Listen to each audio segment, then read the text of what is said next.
Fala pessoal, meu nome é Victor Neto e eu sou o host desse podcast. Essa é a segunda temporada do Angel Care Talks.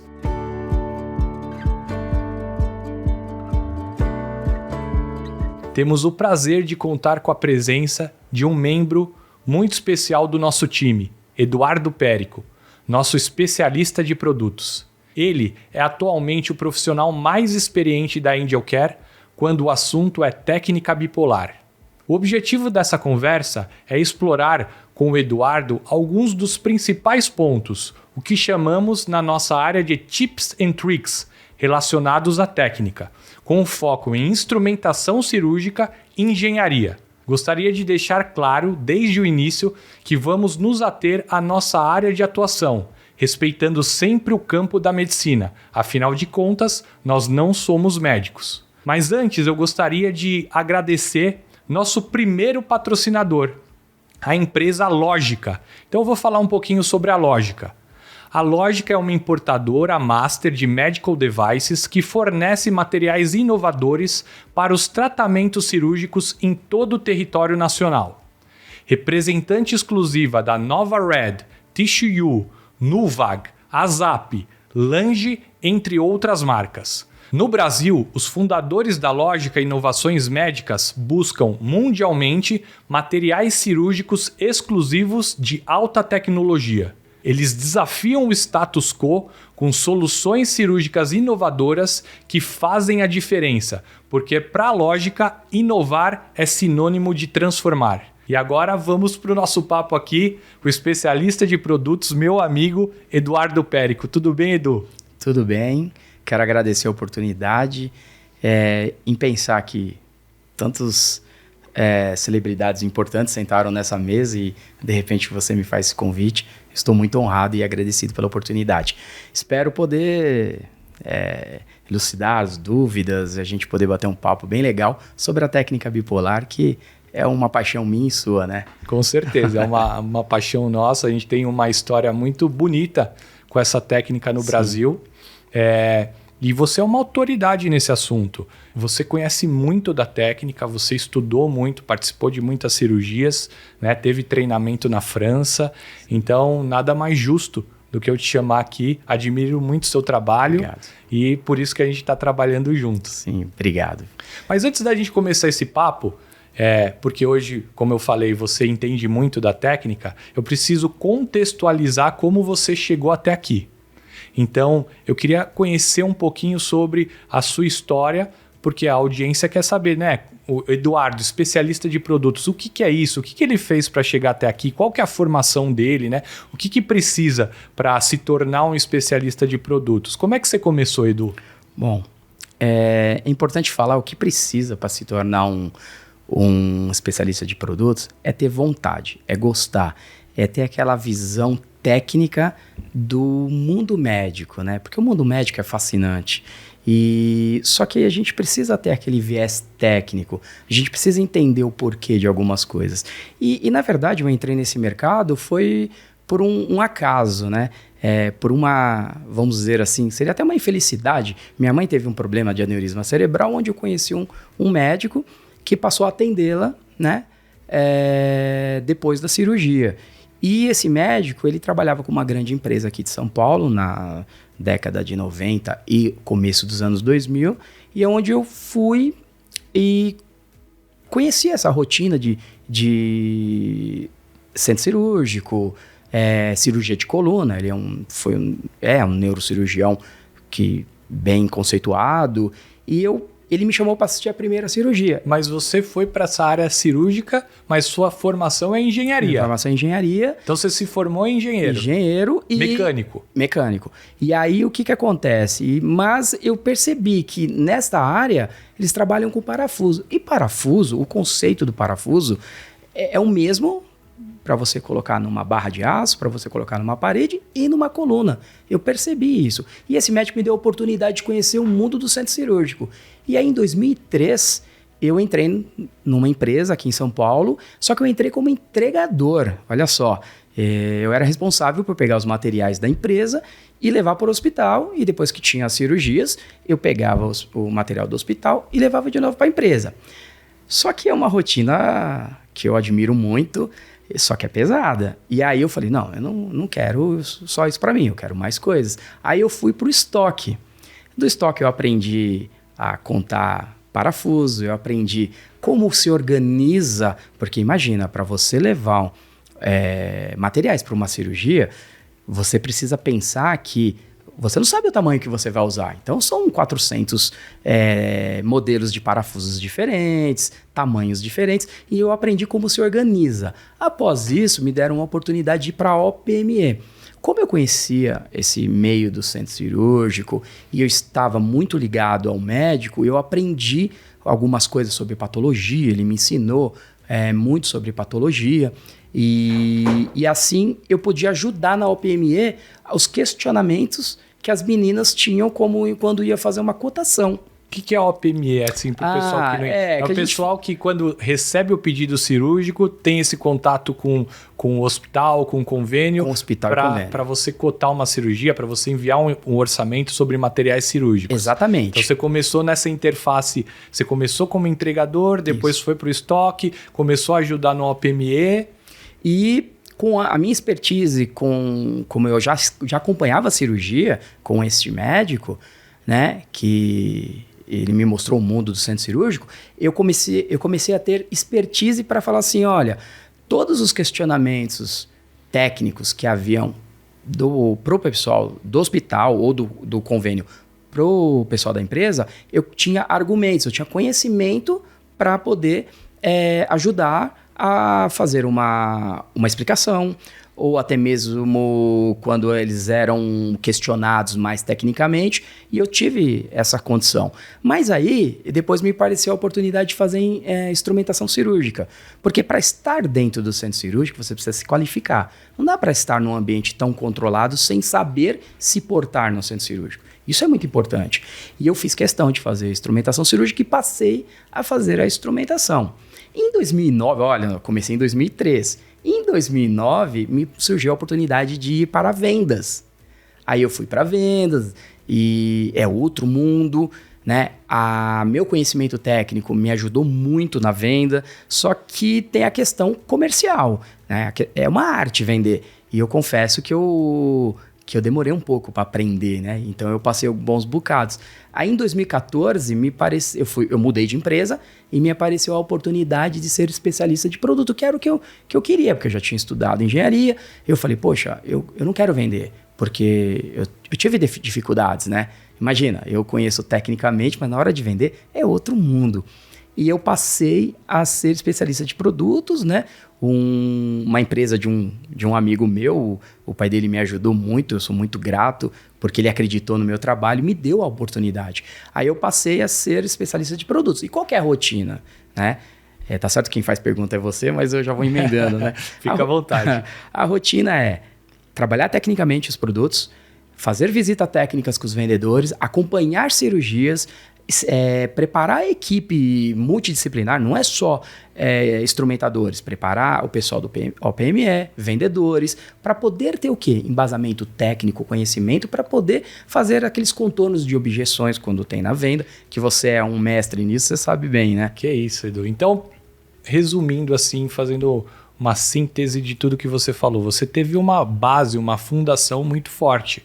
Sim. Porque você começou ali por conta de um problema de saúde da sua mãe, você conheceu um médico que te apresentou a área da saúde, né, de materiais cirúrgicos, medical devices, e aí você começou da base ali entregando material, estoque, vendas e especialista de produtos. E aí a gente chega, né, no nosso tema principal, que é a técnica bipolar, né? A gente vai falar aqui, vai conceituar pontos importantes da técnica bipolar, mas na nossa área. Sim. Né? Na área técnica, você como engenheiro instrumentador, e eu aqui como o host te perguntando questões básicas que o público tem, né? Curiosidade.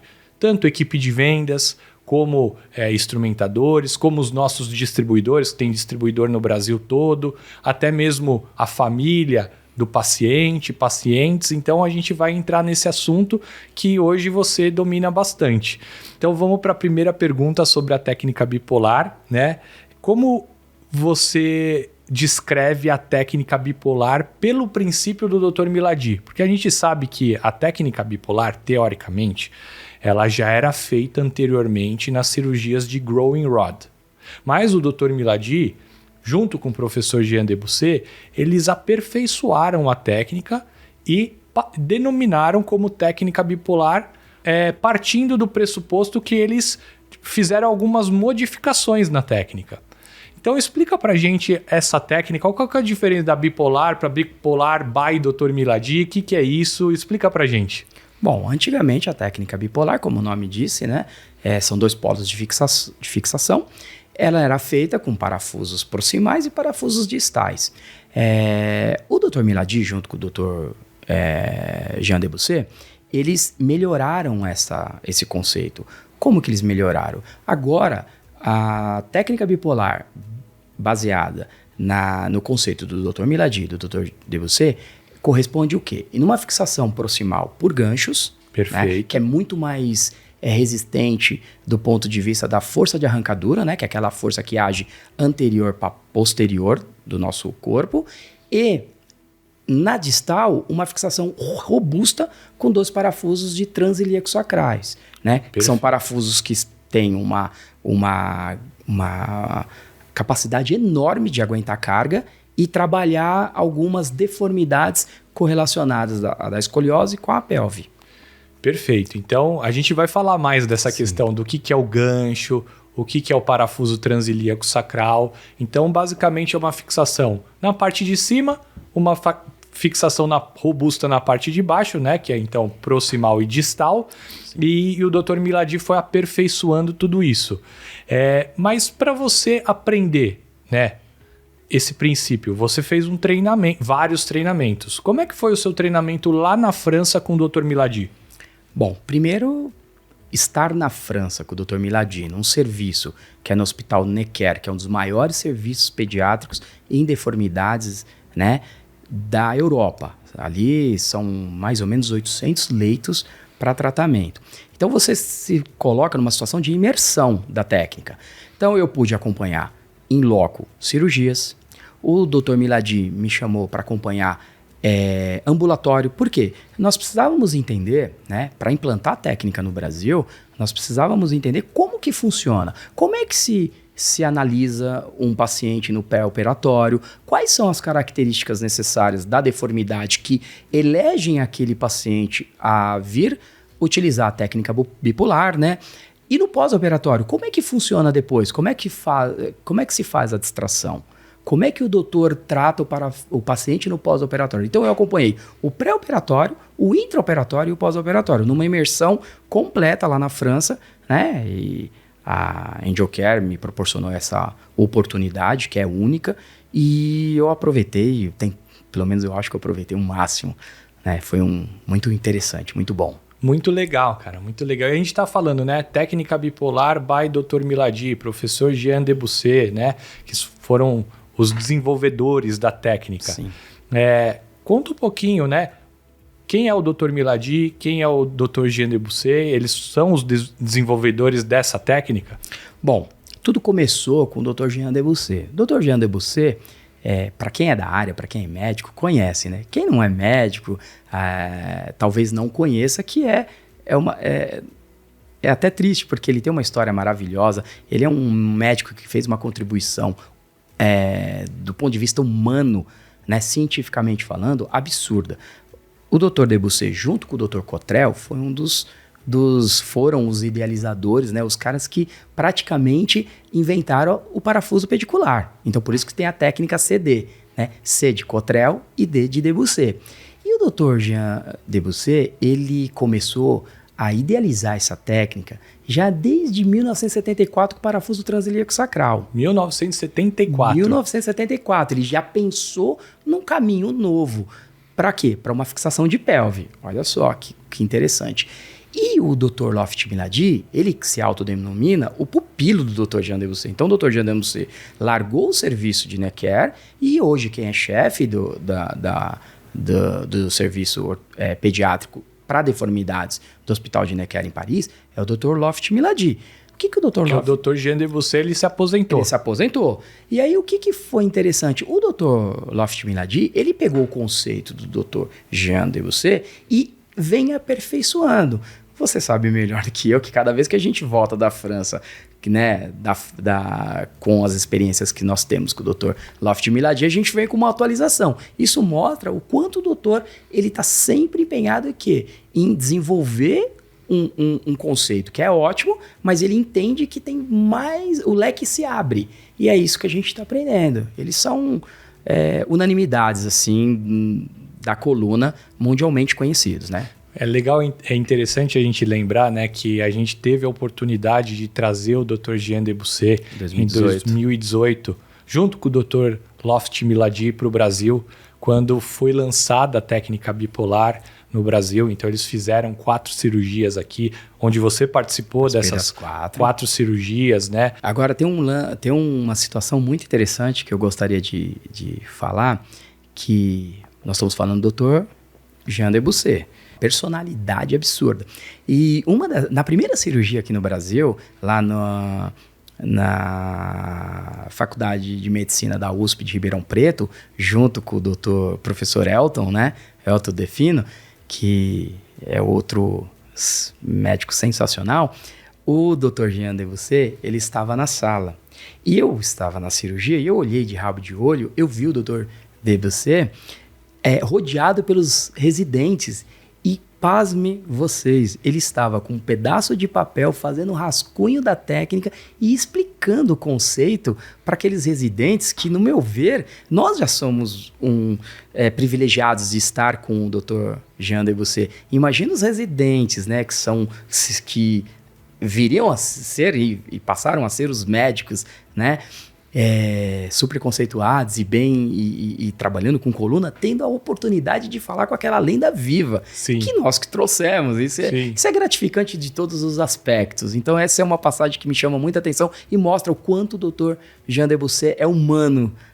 Isso aproxima, deixa mais próximo a personalidade. Eu acho que o Dr. Milady também puxou esse lado humano do professor Jean Debussy, porque ele é muito acessível. Muito. Ele é muito acessível com relação a você precisar de alguma dúvida.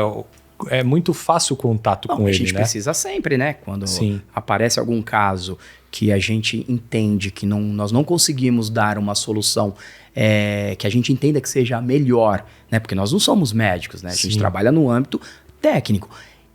E todas as vezes que eu solicitei o Dr. Milady, né? Ele sempre me respondeu, obviamente observando o fuso horário de mais 5, mas ele sempre respondeu e sempre falou, olha, o caminho é esse, eu sugiro que faça isso, porque o tamanho do respeito que ele tem com os pacientes dos colegas dele, né? Com certeza. Ele é sensacional, os dois, né? Não tinha como o pupilo, aquela história, o fruto não cai longe da árvore, exatamente. Né? Edu, voltando agora para o tema principal do podcast, a técnica bipolar. Conta pra gente qual que é a diferença da técnica bipolar para uma cirurgia convencional aberta para escoliose. Lembrando que a técnica bipolar, a indicação ouro é a escoliose neuromuscular e também a escoliose de início precoce. Conta a diferença para nós das duas técnicas. Bom, são várias diferenças, né? Eu acho que é ótima a sua pergunta, que a gente consegue deixar muito claro a diferença de uma cirurgia, de uma técnica convencional para bipolar. Bom, parte da linha de sutura, por exemplo, a incisão. Numa técnica convencional, a incisão é aproximadamente 40 centímetros. Então é bem extensa. É bem extensa. Nós estamos falando de T1 a S1, praticamente. Perfeito. Né? Ou, na melhor das hipóteses, de T1 a L5. Então, é uma incisão grande. Já na técnica bipolar, para ter o mesmo resultado, a mesma abrangência de fixação, se faz 2 incisões de 7,5 centímetros cada uma. Então, nós estamos falando aí de 15 centímetros de incisão para fazer o mesmo trabalho. Perfeito. Então, quais são os grandes benefícios disso? Menos dor no pós-operatório, menor sangramento, porque você tem uma ferida menor, você tem uma área extensa no qual você não mexe em musculatura, em ligamentos. Isso ajuda na sustentação do sistema, sem contar que você não tem osteotomias, o sangramento é bem menor. Então, é uma cirurgia menos invasiva, né? Por quê? Porque se comparar 40 centímetros de ferida a 15 centímetros, é uma diferença considerável, né? É importante a gente deixar isso claro, que ela não é minimamente invasiva. Ela é uma cirurgia menos agressiva que uma cirurgia convencional aberta. Óbvio, porque como que eu vou chamar uma incisão de 15 centímetros, né, 2 de 7,5, de minimamente invasiva? Não é. Cirurgias minimamente invasivas são incisões de 2 centímetros. Tipo uma endoscopia de coluna. Endoscopia de coluna. Então não cabe essa terminologia, né, de minimamente invasiva para essa técnica. É totalmente fora de cogitação. Menos invasiva porque, comparado com a técnica convencional, ela é menos invasiva. Perfeito. Então agora a gente vai começar a explorar um pouquinho da técnica. Como você falou, fixação proximal, fixação distal. Vamos começar pelo, acho que é um grande diferencial, acho que um dos maiores diferenciais da técnica, que é a fixação distal. A fixação do parafuso transilíaco sacral.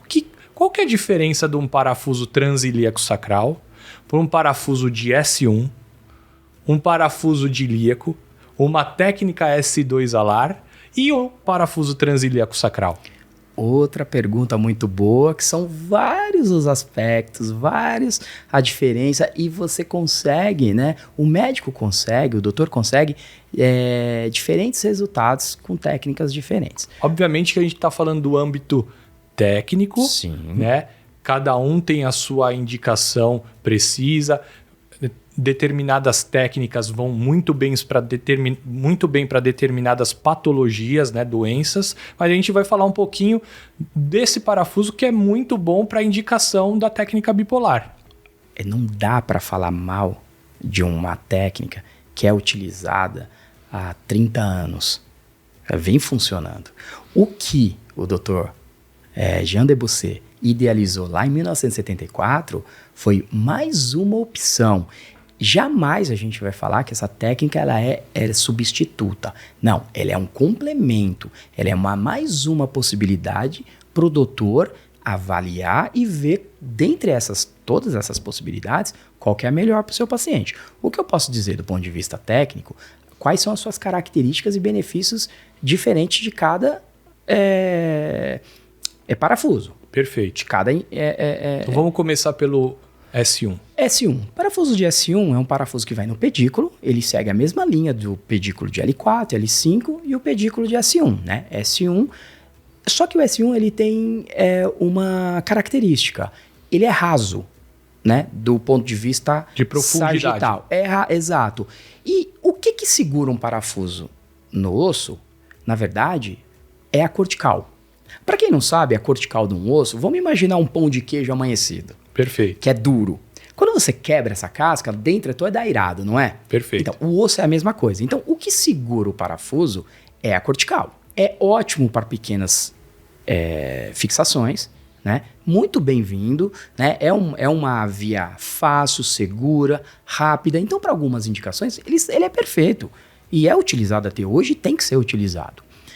Já o parafuso de ilíaco, ele vai na cabeça do ilíaco aqui, na crista do ilíaco. O que os médicos fazem geralmente, né?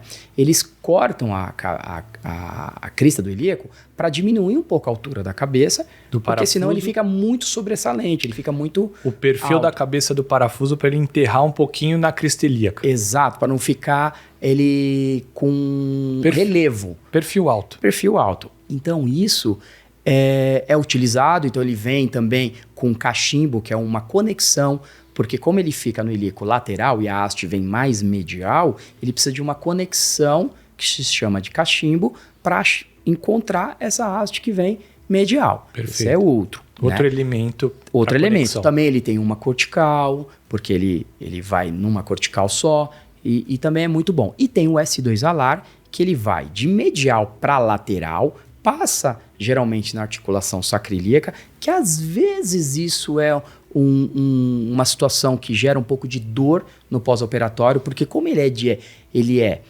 de medial para lateral, ele tende a Distrai. Afastar a articulação sacroiliaca. Faz uma pequena distração da articulação sacroiliaca. Exato, e isso causa uma dor no pós-operatório que às vezes é muito chata.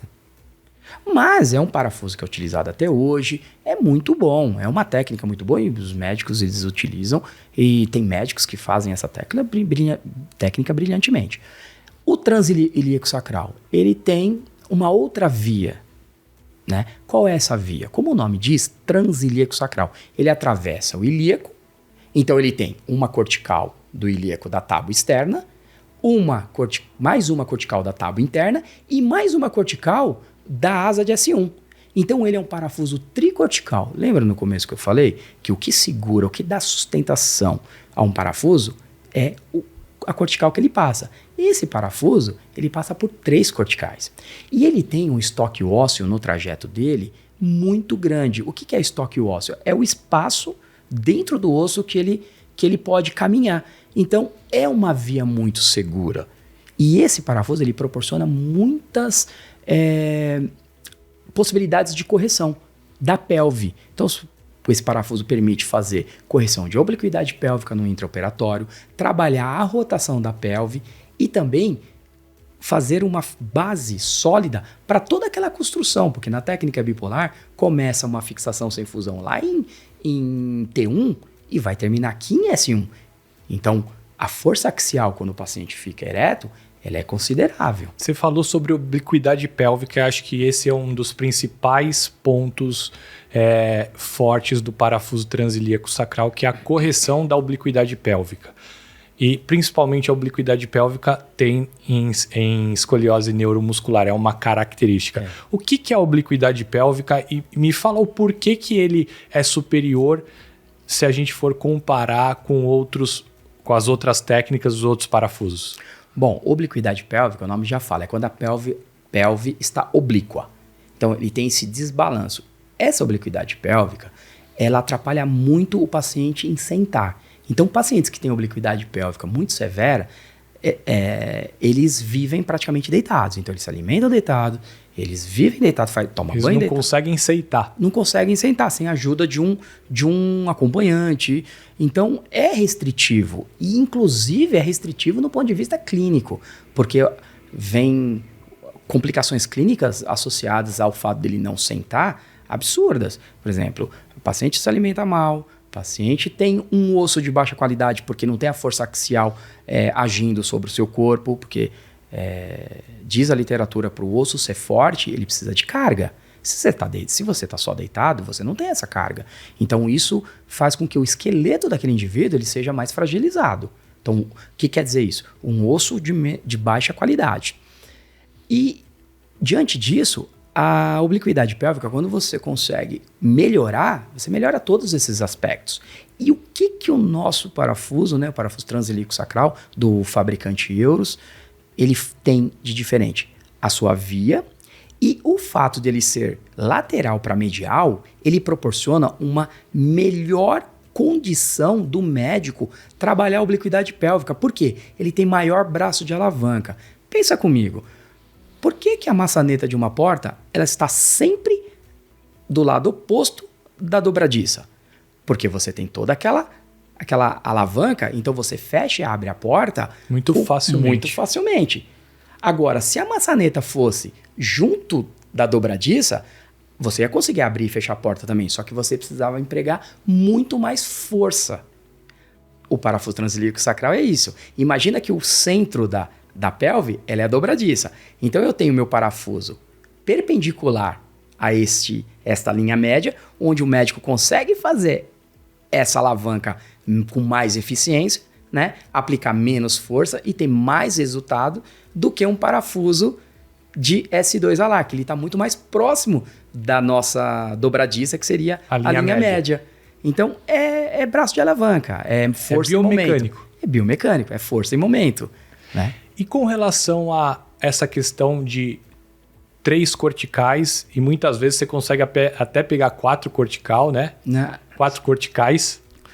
O doutor Riualon, ele trabalha muito com adulto, ele coloca esse parafuso guiado por OARM, né? Com navegação, Então ele tem uma maior precisão no trajeto. Ele pega a primeira cortical, tábua externa do ilíaco, a interna mais a asa de S1 e ele vai até o promontório de S1, ele pega o promontório de S1. Como ele está navegável, ele está navegando, ele olha no computador, ele sabe até onde ele pode entrar. Então o parafuso passa de ser tricortical para tetracortical. E outra característica mecânica muito importante, que na pelve, quando se fala em fixação posterior, a força de arrancadura está de anterior para posterior. Então, é essa direção.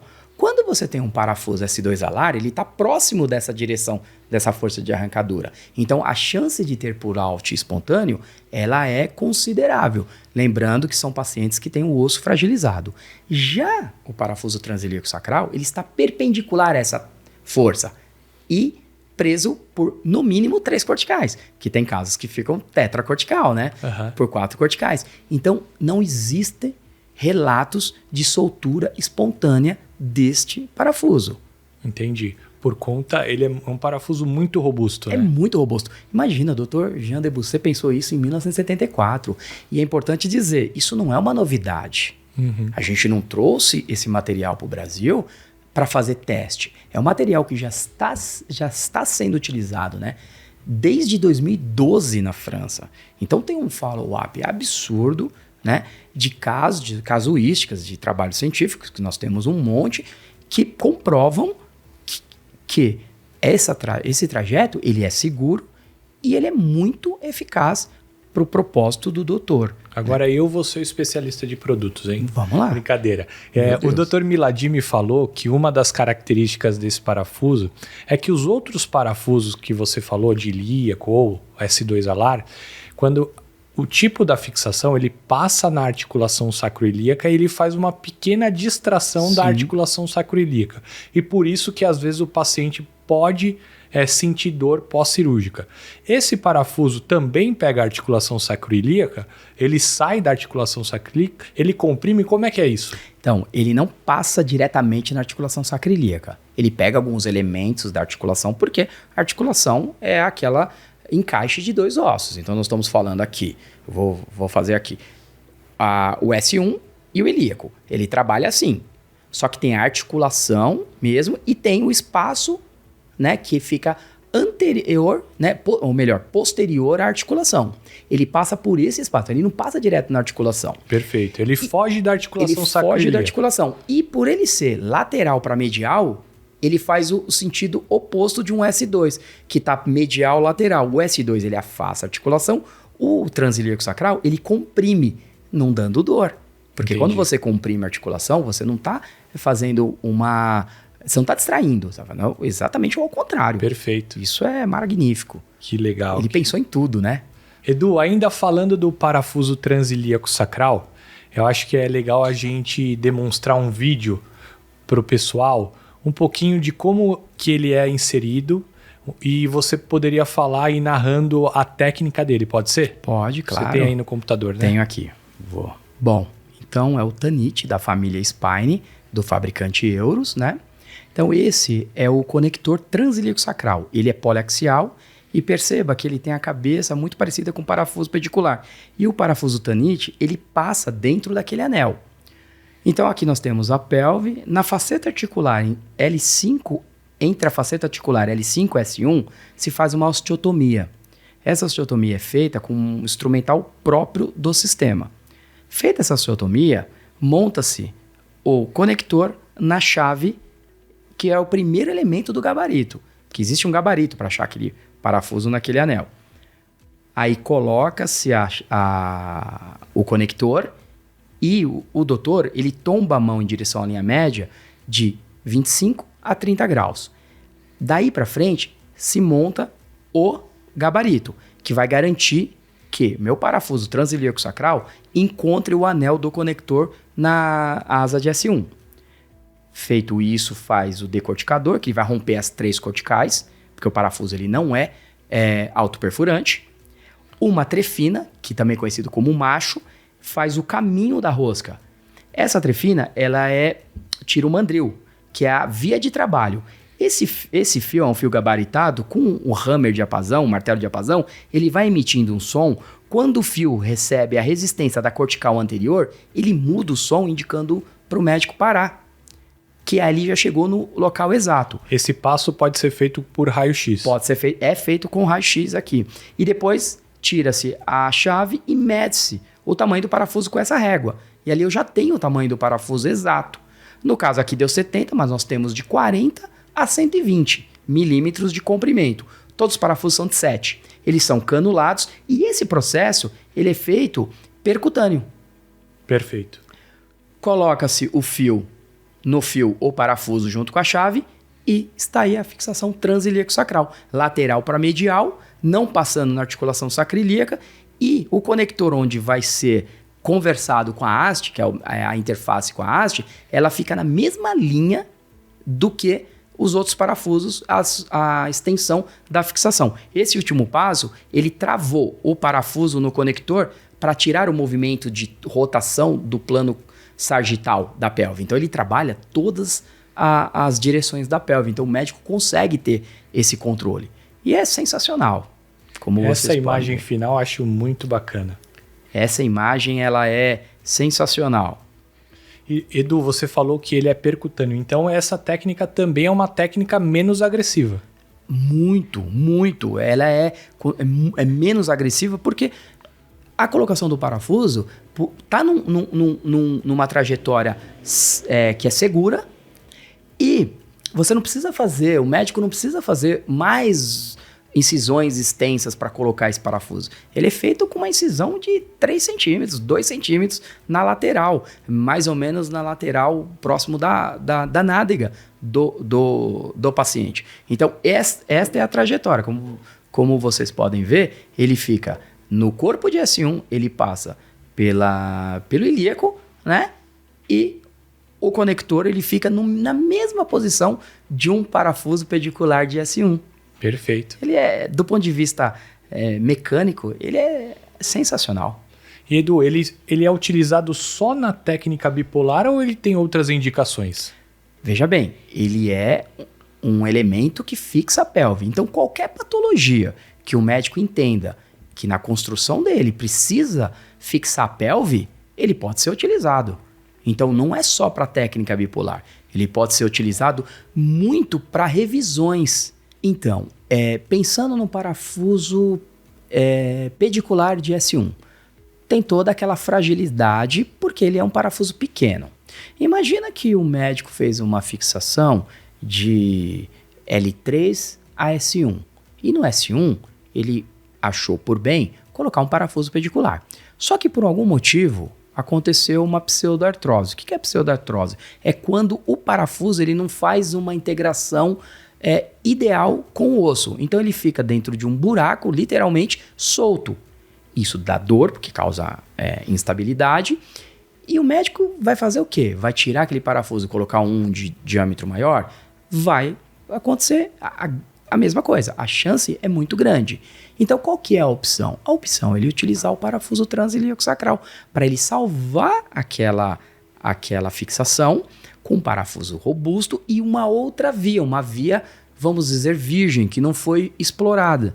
Então, para revisão, ele é muito bom. É uma alternativa a mais. Então, ele fez uma técnica que, por alguma questão, não deu certo, ele tem uma via a mais aí para salvar a cirurgia.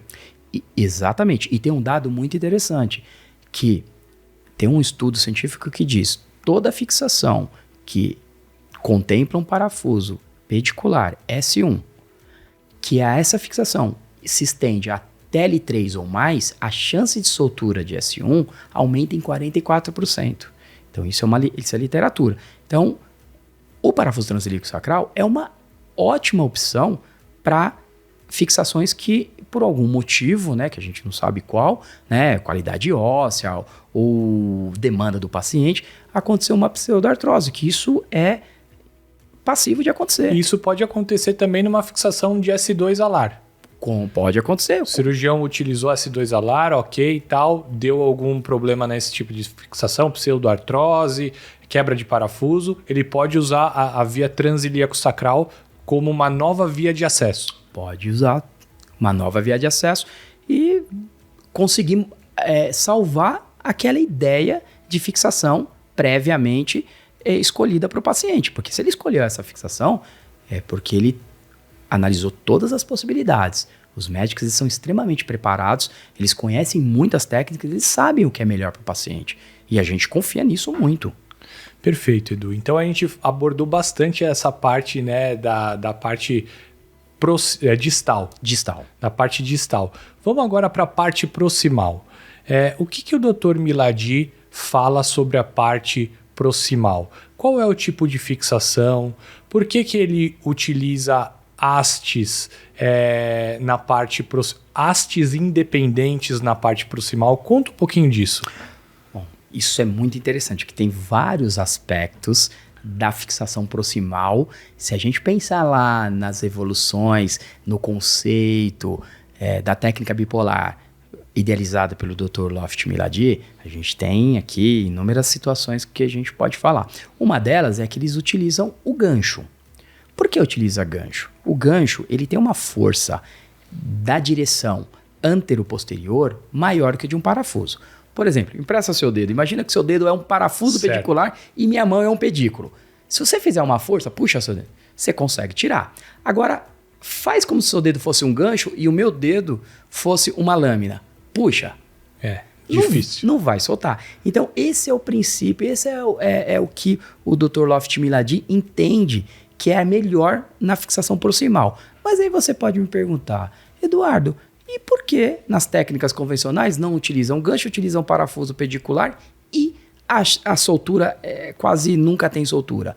É que se a gente pensar numa fixação convencional, nós temos vários pontos de fixação de parafuso. Na técnica bipolar, a gente não pode esquecer que de T1 a T5 tem os pontos de fixação, depois só vai ter em S1. Então, imagina comigo, o braço de alavanca é muito grande. Para deixar só em 8 pontos de parafuso pedicular toda esta carga, toda essa alavanca, a chance de soltura é significativa, é grande.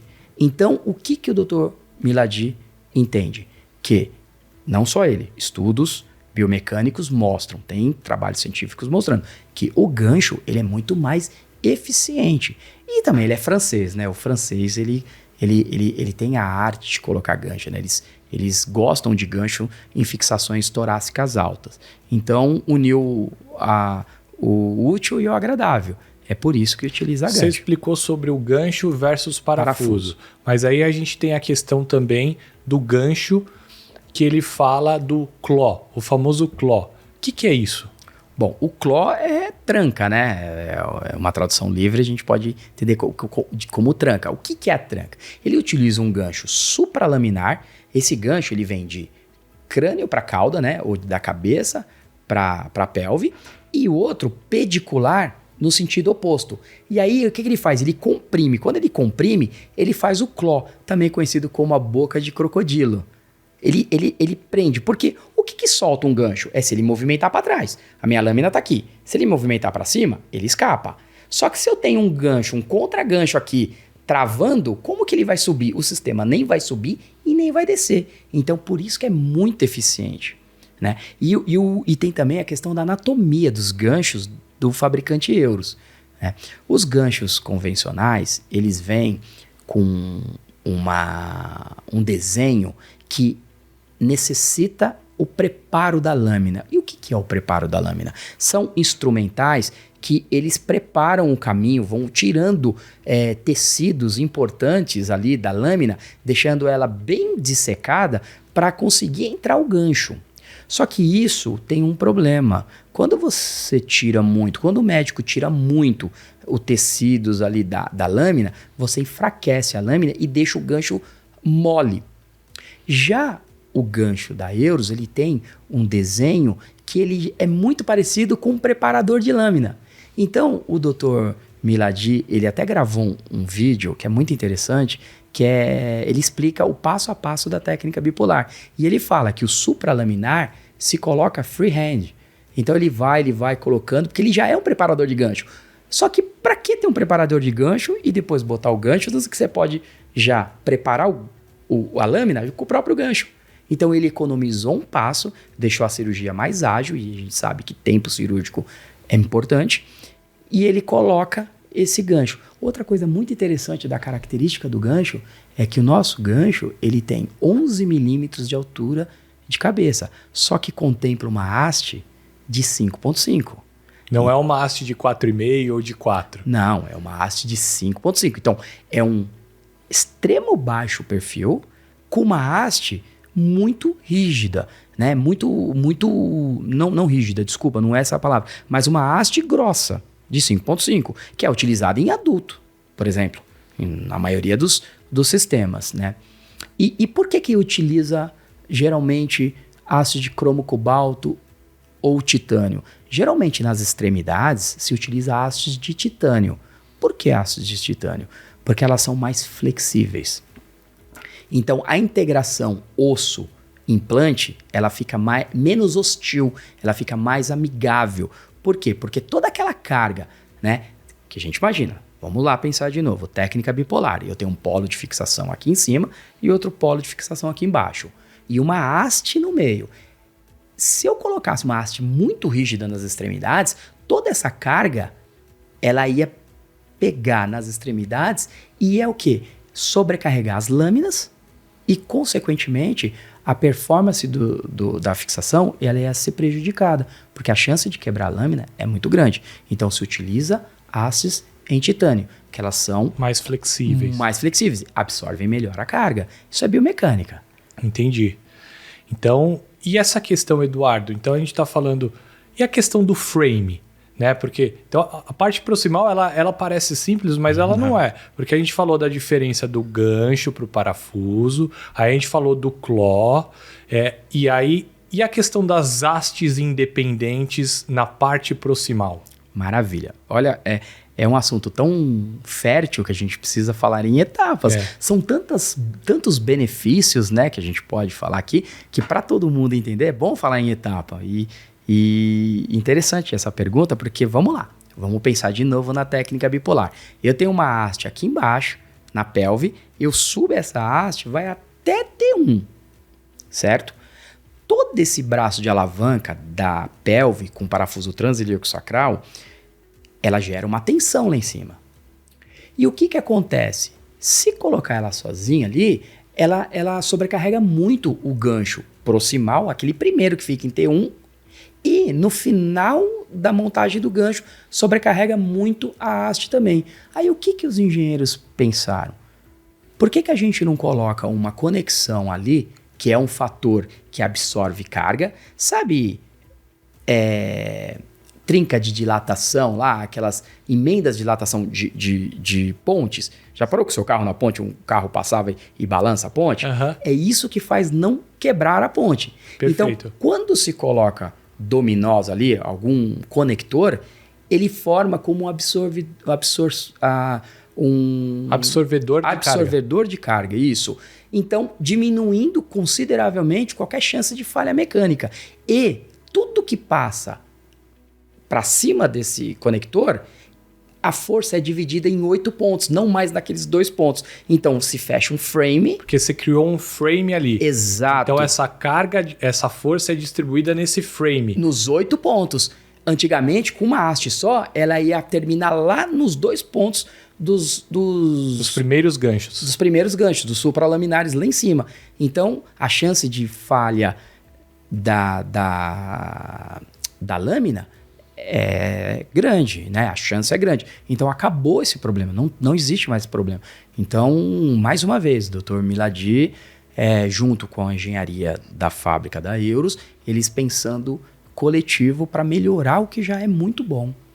Perfeito, Eduardo. Então, eu entendi essa parte da parte proximal, da parte distal, criar o frame, fazer o claw, ganchos laminares, ganchos pediculares. Então, a técnica bipolar vai muito além do que uma fixação proximal e distal. Vamos lá, colocar... Não, tem muita... Por isso que o doutor é uma técnica by Dr. Milady, porque tem muitas peculiaridades dele e que, com muitos anos de estudo, que garantem que essa forma de fazer a técnica bipolar traz muito menos problema e é muito mais suscetível ao sucesso. Sim. Né? Porque nem todo material é 100%? Não existe. perfeição, mas eu creio que na técnica bipolar para escoliose neuromuscular, escoliose de início precoce, hoje é o padrão ouro para o tratamento dessas doenças. Absolutamente. Né? Então a gente falou da parte proximal, parte distal, mas aí tem a união desses dois polos. Então, como é que une a parte proximal e a parte distal? Porque você fez um processo, uma cirurgia aqui na parte proximal, uma cirurgia na parte distal, agora você tem que unir esses dois polos. Muito interessante. Unir os dois polos sem abrir a pele. Sem abrir a pele, sem abrir o meio, porque o meio é a zona que o Dr. Milady fala que é a zona proibida. Mexeu, artrodesou. Porque quanto mais você mexe ali na zona proibida, a probabilidade de você começar um processo de crescimento ósseo aumenta. Então, aqueles growing rods antigos que colocavam os dominós ali no meio e depois faziam distrações sucessivas, por que não crescia tanto e não distraía tanto? Porque quanto mais você mexe ali onde tem que crescer, mais probabilidade de crescimento ósseo de artrodese. Sim. Então, por isso que ele não mexe no meio. Ele sempre mexe nas extremidades. Sim. Então, como é que passa essa haste para unir o polo proximal do distal? Por incrível que pareça, todas as vezes que eu vou fazer um workshop, que eu vou fazer uma visita técnica com os médicos, eles imaginam que essa é a parte mais difícil. Eu falo, Eduardo, como é que eu vou passar essa haste? Né? A gente vai falar com o distribuidor, mas e essa haste? Parece ser extremamente complexa. E no começo, quando você me mostrou pela primeira vez, eu também fiquei com essa dúvida, como é que nós vamos passar essa haste? Porque não está vendo. E por incrível que pareça, é um dos passos mais fáceis da técnica, né? Porque eu percebo, né? Eu vejo os doutores fazendo e eles me falam também que não tem segredo, não tem problema. Como que se faz? Nós temos a incisão proximal e a distal. A haste, ela é passada percutânea ali, ó. Vai passando. Geralmente... Crânio caudal? Crânio caudal sempre. Por quê? Porque tem uma característica anatômica. As lâminas, elas são sobrepostas nessa direção. Crânio cauda. Então a de cima está sempre por cima da de baixo e assim sucessivamente. Se o médico passa de baixo para cima, pode acontecer o risco dessa haste entrar entre as duas lâminas e invadir uma área nobre que é a área da medula. E ninguém quer isso. Então, quando os médicos eles escolhem do crânio cauda, e o Dr. Milady explica muito bem isso, né, é que é para evitar esta possibilidade. Então, mais uma ideia para ficar cada vez mais seguro. E para facilitar, eu peço uma sonda nasogástrica de 20, porque 20 é a medida em gauge. E 20 gauge é muito próximo de 5,5 milímetros. Então, o que eu sugiro que o médico faça? Ele corte a sonda naso, coloca na ponta que cortou a haste e puxa pela sonda a haste, né? De crânio cauda. E puxe a haste pela sonda.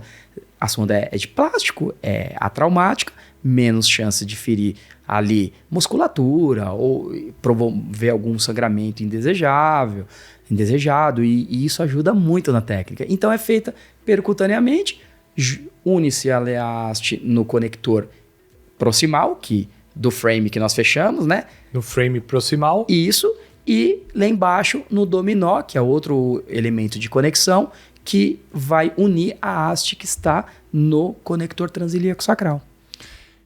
Muito legal, Eduardo. Edu, a gente falou agora sobre a ligação dos dois polos, proximal e distal. Falamos sobre a técnica bipolar, mas um elemento da técnica bipolar que é importante nas escolioses de início precoce é o conector de crescimento automático NEMOST.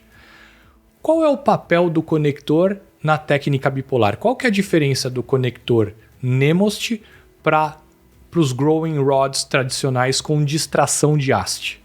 Bom, a gente precisa contextualizar o tratamento, né, de uma escoliose de início precoce, porque como nós sabemos, né, os médicos sabem melhor do que a gente, a escoliose é uma deformidade progressiva. O primeiro objetivo das cirurgias é parar a progressão da doença, da curvatura do ângulo de Kolbe, né, e com todas as suas complicações. E, feito isso, tem um problema, o indivíduo, né, a criança está crescendo. E o médico não pode pensar em hipótese nenhuma de travar esse crescimento, fazer uma artrodese. Então, o que foi inventado? Foi inventado o Growing Rod, que são dispositivos que permitem que o médico, a cada 6 meses a 8 meses depois da cirurgia de implantação do sistema, promover o quê? A distração. Só que para isso ele precisa submeter o paciente a múltiplas intervenções cirúrgicas. Também tem um problema. Para a distração da haste. Para a distração da haste. Por quê? Porque com 10 anos de idade, só para ter uma ideia, o indivíduo está apenas com 50% do desenvolvimento da caixa torácica. E aí, imagina, tem uma criança com 10 anos, com escoliose neuromuscular, de início precoce, e de repente faz uma fixação.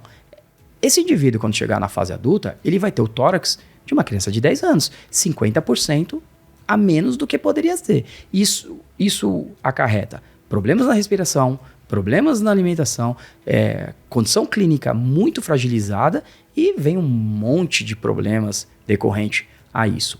Então, a técnica de Growing Rod veio para sanar esta situação. Lembrando que a técnica bipolar associada à técnica do Dr. Milady com o material Euros, né, com o fabricante Euros, ele preza o quê? Fixação em T1, T2, pula T3, T4, T5. De T6 até T12, são vértebras torácicas que não são fixadas. Então, livres para desenvolvimento. Né? Obviamente que não vai desenvolver igual desenvolveu a minha e a sua, porque nós temos todas as vértebras livres. Mas é melhor do que trancar tudo. Então, o sistema de growing convencional é esse. Resumidamente, faz uma cirurgia, coloca o sistema bipolar, depois a cada de 6 meses a 8 meses faz cirurgias para distração, podendo ser de 5 a 8 cirurgias. Bipolar tradicional. Tradicional. Não by Milady. Não by Milady. Aí vem a by Milady com o sistema Nemost, que é um dominó de crescimento automático. Respondendo a tua pergunta, o que promete o Nemost? É fazer o tratamento com uma cirurgia só. Como assim, Eduardo? Porque como ele tem um sistema de catraca, ele permite que o sistema ele distraia conforme a criança vai crescendo. Então a criança cresce, o sistema vai distraindo e sem a necessidade de múltiplas cirurgias. Tem um dado importante que cada vez que um paciente neuromuscular submete-se a uma intervenção cirúrgica para distração, a chance de infecção é de 24%. Agora pensa comigo, temos 24% de chance. Se nós estamos falando de 5 a 8 cirurgias, uma vai infectar. Porque 24 vezes 5 é mais que 100.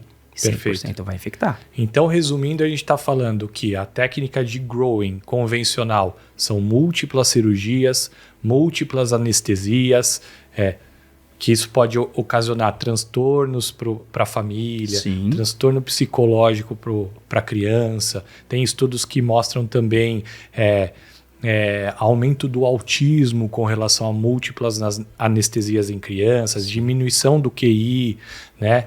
E versus a técnica bipolar com conector de crescimento automático, apenas uma cirurgia. Sem falar nas infecções, que podem trazer inúmeras situações ruins, né? Tanto para a equipe médica, tanto para o doente, que é o mais importante, né? Para a fonte pagadora, acaba ficando o processo muito mais oneroso. Isso eu acho um ponto interessante da gente tocar na fonte pagadora, porque comparar uma cirurgia, né, versus de 5 a 8 procedimentos.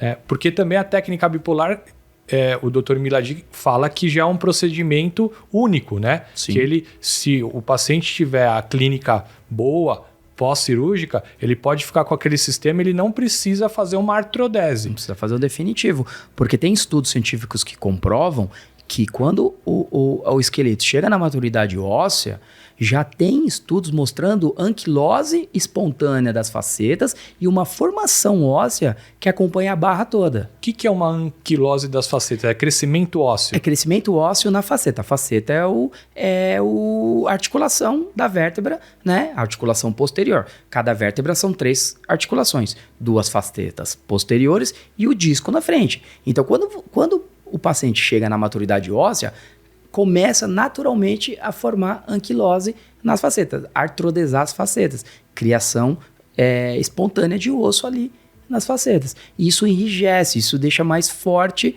todo o conjunto, coluna e sistema. Perfeito.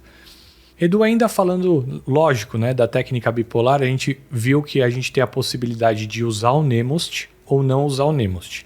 Então, no caso que o paciente já atingiu a maturidade óssea, não tem necessidade de usar um conector de crescimento automático. Absolutamente. Quando o paciente tem uma escoliose de início precoce, o Richter dele é baixo, ele pode se utilizar do conector de crescimento automático Nemost. Perfeito.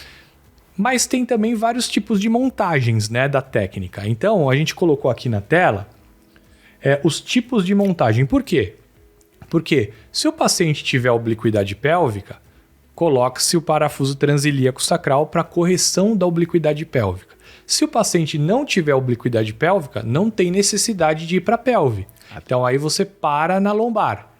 E aí tem também pacientes que são mais pesados, acima de 40 quilos, que precisam de uma montagem mais forte. Robusta. Então explica para a gente os tipos de montagem. Bom, é sempre bom salientar, como nós não somos médicos, a gente sempre sugere.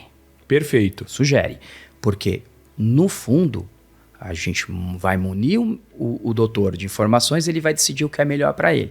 Então, a sugestão que a gente tem é essa. Ó. No primeiro quadro, vamos falar da esquerda para a direita, né? Então, do seu lado para o meu. O primeiro quadro, nós temos ali uma técnica bipolar sem a fixação de pelve. Então, percebam que tem em cima T1, T2, T3, T4 são ganchos supralaminares e pediculares, certo? Ali tem uma conexão que fecha o frame. Desce uma haste, geralmente em cromo cobalto, porque a do meio a gente sempre sugere a utilização de cromo cobalto por ser mais resistente, porque eu tenho um hiato de fixação ali, então eu não tenho pontos de fixação e eu tenho uma distância relativamente grande. Então eu preciso de quê? Eu preciso de rigidez. E nas pontas, nós podemos ver ali L1, L2, L3 aproximadamente. Isso pode variar, pode subir um pouquinho, descer um pouquinho. Isso fica a cargo do médico e do tipo da curvatura. Então essa primeira aqui... Essa primeira são parafusos pediculares. Por quê? O médico não precisa ir para a pelve. Se não tem obliquidade pélvica, a regra, né, a imensa maioria, não vai até a pelve. Lógico, sempre existem as exceções. As exceções estão aí para provar a regra.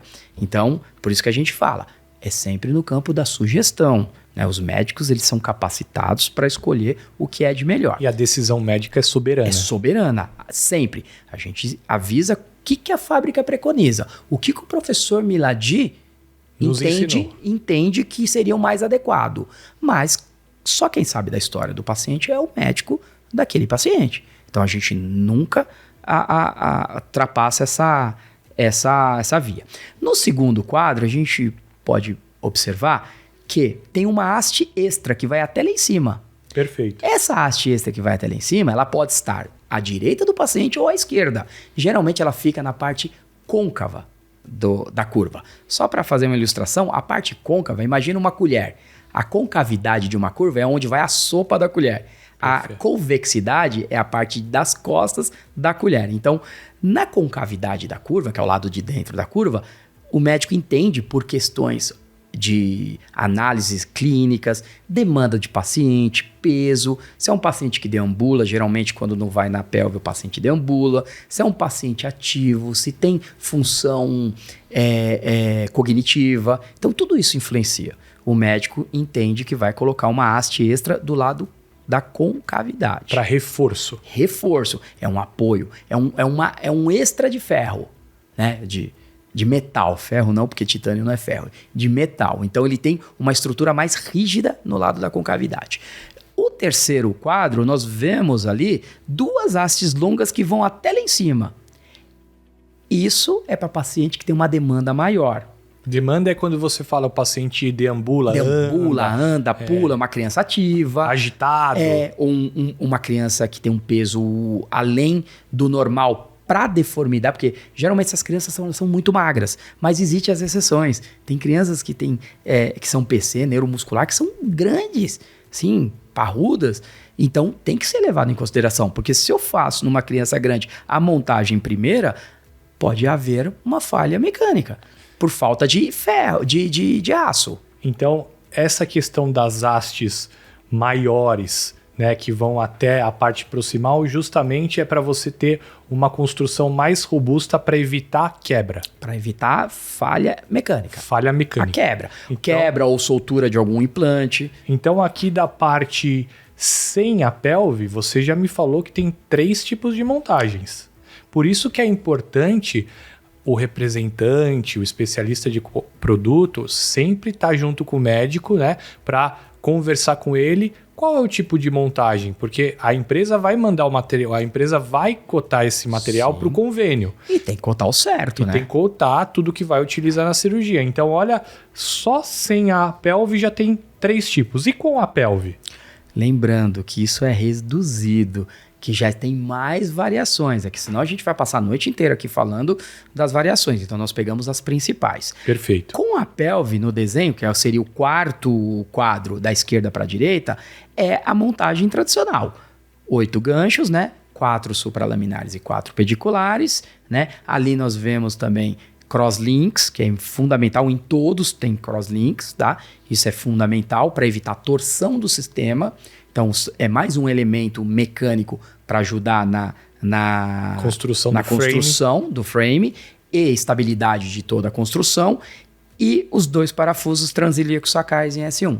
Então, esse daqui indicado para um paciente PC, baixa demanda, baixo peso e com necessidade de crescimento. Porque ali tem um elemento do growing rod, certo?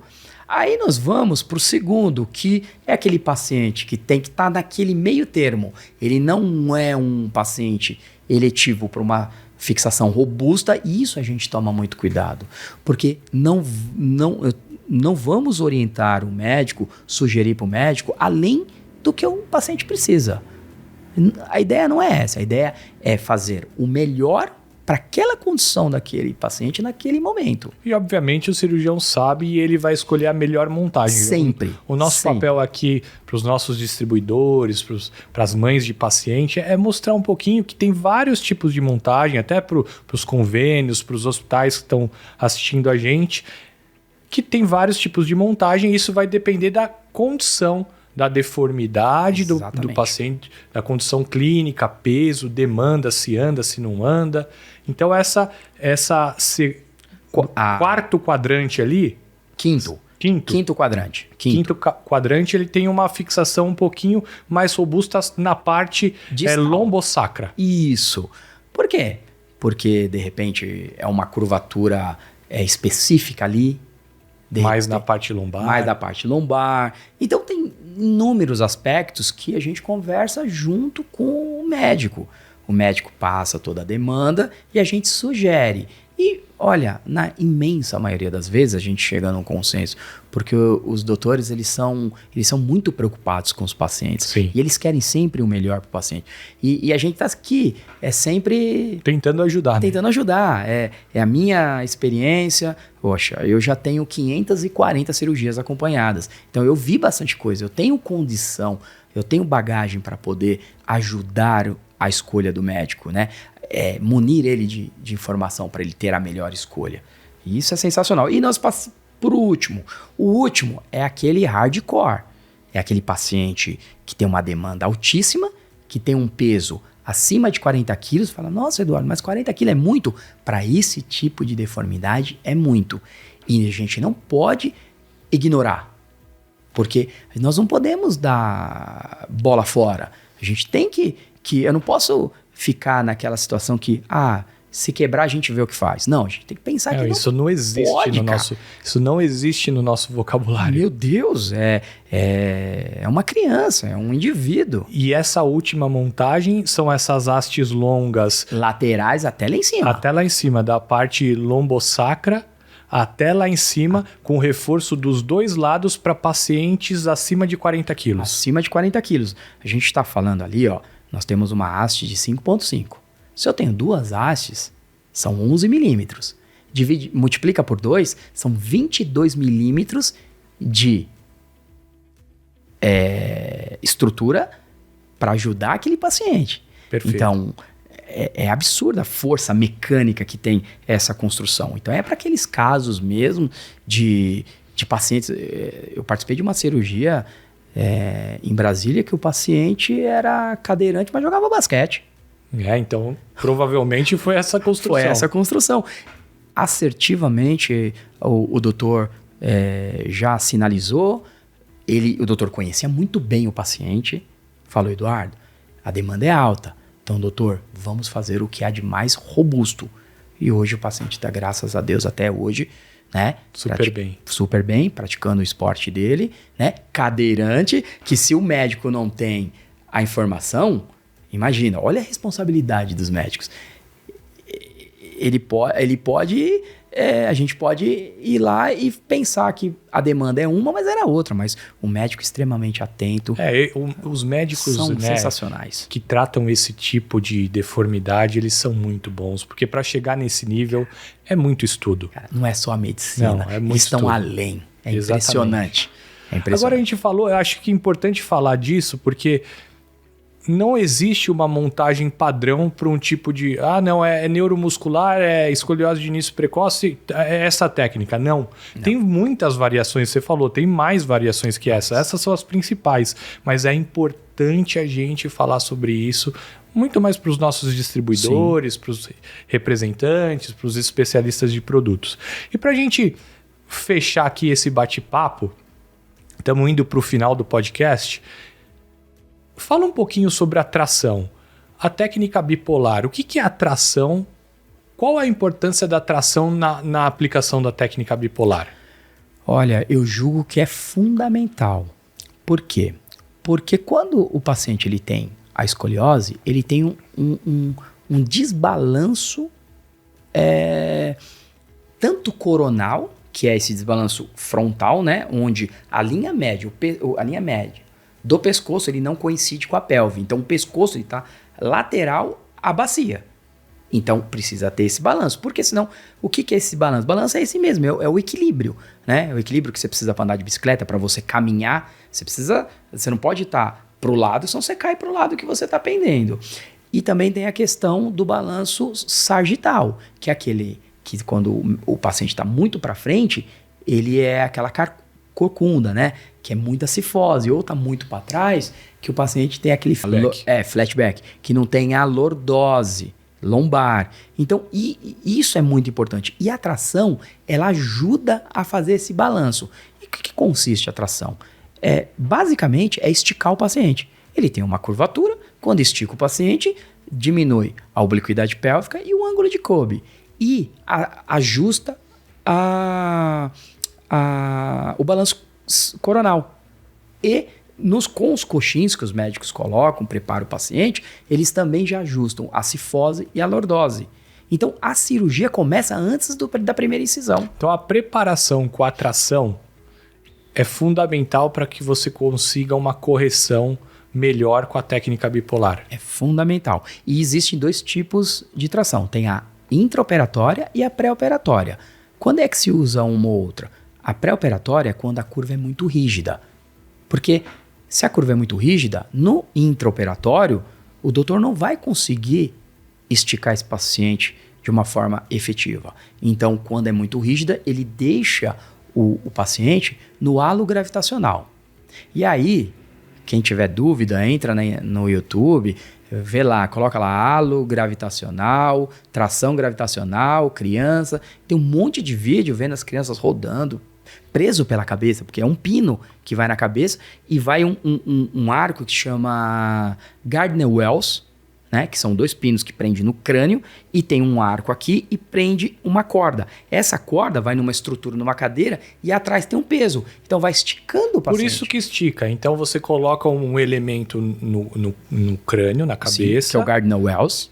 E aí você joga um peso e esse peso ele fica lá puxando a coluna para tentar endireitar ela. Exato. Tanto isso no pré-operatório quanto no intraoperatório, que no intraoperatório você pode usar peso tanto na cabeça quanto nas pernas. É obrigatório usar nos dois, porque senão o paciente vai correndo, não se usa um lado só.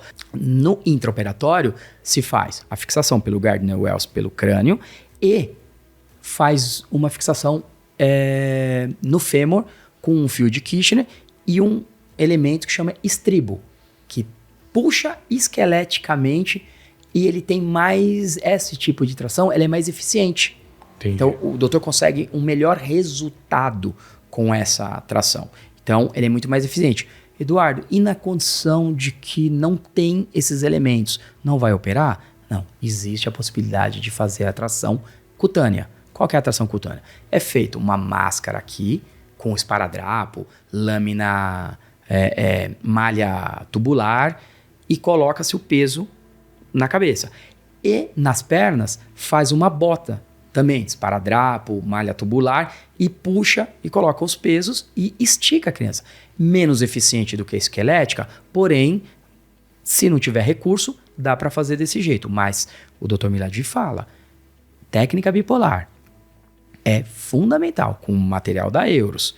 Para ter uma correção satisfatória, né, é fundamental que tenha, em todos os casos, tração intraoperatória. E nos casos das curvas mais rígidas, no pré-operatório de no mínimo 15 dias. E aí o médico avalia. Tem toda uma questão médica. De peso, né? Quanto de peso vai colocar na cabeça, quanto de peso vai colocar no pé para tracionar mesmo. Esticar e direitar a coluna e depois você aplicar a técnica. Lembrando que a gente não se mete, porque isso é um assunto exclusivamente médico. Né? É manipulação, a gente só fala que a fábrica preconiza. E os médicos, eles conhecem, os médicos que trabalham com deformidade, eles aprendem isso na faculdade, como lida com a tração. É sensacional. E a cirurgia já começa ali. Perfeito, Eduardo. Então eu acho que a gente está bem amparado com informações da técnica bipolar. Eu agradeço muito. E para finalizar, né, a última pergunta. Edu, o que é para você trabalhar na Angel Care e trabalhar com a técnica bipolar como especialista de produtos? Bom, para mim é uma honra muito grande, porque primeiro eu trabalho com profissionais da área da saúde extremamente competentes em pensar que o que é feito lá fora é feito aqui no Brasil. Pensar o quanto a gente transforma vidas, né? Aquela criança que está acamada e de repente por conta do nosso material ela passa a poder ficar sentada, poder atravessar a rua, tomar um banho de sol. Aquela criança que não tinha perspectiva de vida e de repente por intermédio dos nossos materiais e com a intervenção dos médicos extremamente competentes, poder ter uma expectativa de vida melhor, né? Ver que é uma cirurgia que não só atende a criança, atende também os pais, os cuidadores. Para mim é uma honra muito grande, eu sou muito grato a Deus primeiramente, grato à minha família por entender a minha rotina e a Angel Care por ter me dado essa oportunidade. Eu agradeço, eu acho que é muito bonito ver tudo isso que você está fazendo junto ao trabalho dos médicos, e a gente continua firme e forte na nossa missão de cuidar e transformar vidas através dos nossos produtos, serviços e educação continuada, sempre em parceria na área da saúde. Sim. Eu agradeço demais e a gente se vê no próximo episódio da segunda temporada. Muito obrigado e boa noite. Boa noite.